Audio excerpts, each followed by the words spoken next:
Hi, நம்ம சூப்பராக கொஞ்சம் டிஃப்ரெண்ட்டாக பொடி லேயர் இட்லி எப்படி செய்கிறதுன்னு பார்க்கலாங்க. இட்லி தட்டை எடுத்துகிட்டு நெய் நல்லா ஸ்ப்ரெட் பண்ணி விட்டுக்குங்க. ஸ்ப்ரெட் பண்ணதுக்கப்புறம் மாவு 1 ஸ்பூன் மட்டும் ஊற்றுங்க. இது லஞ்ச் பாக்ஸுக்கும் சூப்பராக இருக்குங்க. 1 ஸ்பூன் மாவு ஊற்றிட்டு மேலே வந்து பொடி நல்லா தூவிக்கிங்க. உங்களுக்கு எந்த அளவுக்கு பொடி வேணுமோ அந்த அளவுக்கு தூவிக்கிங்க. இப்போ அது மேலே திரும்பவும் மாவு ஊற்றிக்கலாம். நீங்கள் ட்ராவல் பண்ணுறப்ப கூட கண்டிப்பாக இந்த மாதிரி ட்ரை பண்ணலாங்க. சூப்பராக இருக்கும்.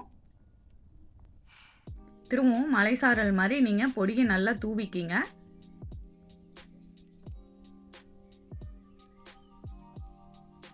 இப்போ ஸ்டவ் ஆன் பண்ணிவிட்டு ஒரு 10 மினிட்ஸ் இது குக் பண்ணி எடுத்துக்கலாங்க. வெந்துருச்சான்னு செக் பண்ணுங்கள். 10 மினிட்ஸ்க்கு அப்புறம் வெந்ததுக்கப்புறம் நீங்கள் எடுத்து சர்வ் பண்ணிக்கலாம். இது வந்து நம்ம சட்னி தேவையில்லைங்க, அப்படியே சர்வ் பண்ணலாம். டிஃபன் பாக்ஸ்க்கு இப்படி சின்ன சின்னதாக பீசஸாக கட் பண்ணி சர்வ் பண்ணுங்கள். சூப்பரான பொடி லேயர் இட்லி ரெடி ஆயிடுச்சு. கண்டிப்பாக ட்ரை பண்ணி பாருங்கள். தேங்க்யூ.